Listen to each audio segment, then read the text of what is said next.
बिस्मिल्लाहिर्रहमानिर्रहीम। मुअज़्ज़ज़ सामिईन व नाज़रीन किराम, अस्सलामु अलैकुम व रहमतुल्लाहि व बरकातुहू। मैं नसीबुल्लाह अल-मज़ाहिरी मुतख़स्सिस फ़िल फ़िक़्ह वल इफ़्ता अल-महदुल आलिया अल-इस्लामी हैदराबाद। जैसा कि आप देख सकते हैं कि मैं हिंदुस्तान की बहुत ही मशहूर व मारूफ़ शख्सियत जनाब राम पुनियानी साहब हमारे अल-महदुल आलिया अल-इस्लामी हैदराबाद के सेमिनार में तशरीफ़ लाए मेहमान ख़ुसूसी के तौर पर। और आज का जो प्रोग्राम हुआ भारत की तामीर और तरक्की में मुसलमानों का हिस्सा, तो मैं सर आपसे बस ये तासुर लेना चाहता हूँ कि ये जो प्रोग्राम मुनाकिद हुआ है इसके बारे में आपका क्या ख्याल है, क्या रुझान है और ये प्रोग्राम क्यों रखा गया, इसका मकसद क्या है? क्या वाकई इसका बहुत बड़ा मकसद है और ये हिंदुस्तान में पहली मरतबा ऐसा प्रोग्राम हुआ है? एक तो सवाल ये, दूसरा ये कि आप हमारे माहद के बारे में और हमारे बड़े मौलाना यानी फ़क़ीहुल अज़्ज़ हज़रत मौलाना खालिद सैफ़ुल्लाह रहमानी साहब के बारे में क्या तासुर ख्याल रखते हैं, ज़रा आप रहनुमाई फरमाइए। देखिए, पहले तो मैं बताना चाहूँगा कि ये इस इदारे में मैं पहले भी आया था। पहले भी मेरा एक लंबा लेक्चर यहाँ हुआ था जिसमें मैंने पूरा सांप्रदायिकता के सवाल को यहाँ के स्टूडेंट्स को एड्रेस किया था।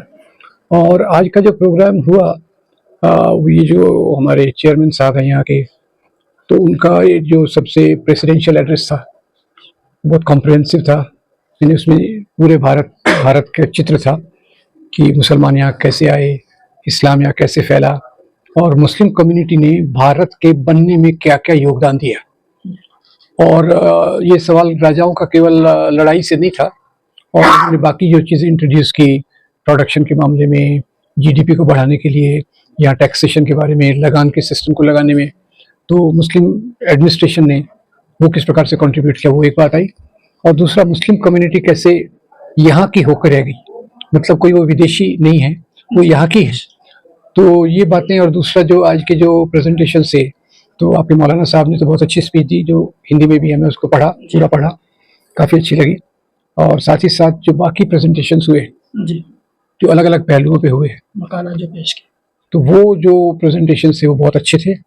वो समाज का एक सच्चा चित्र प्रस्तुत करते हैं और इसका आज इम्पोर्टेंस ये था, अब ये मुझे पता नहीं कि ऐसा पहले कहीं हुआ है कि नहीं, पर आज का जो हुआ है वो बहुत इम्पोर्टेंट, महत्वपूर्ण इसलिए है कि आज पूरे देश भर में मुस्लिम कम्युनिटी को एक गलत नज़र से देखा जाता है कि भाई केवल वो आतंकवादी हैं, मुस्लिम राजाओं ने मंदिर तोड़े, मुस्लिम राजाओं ने ज़बरदस्ती इस्लाम फैला, केवल ये दो चार चीज़ों के कारण उनको नफ़रत से देखा जाता है।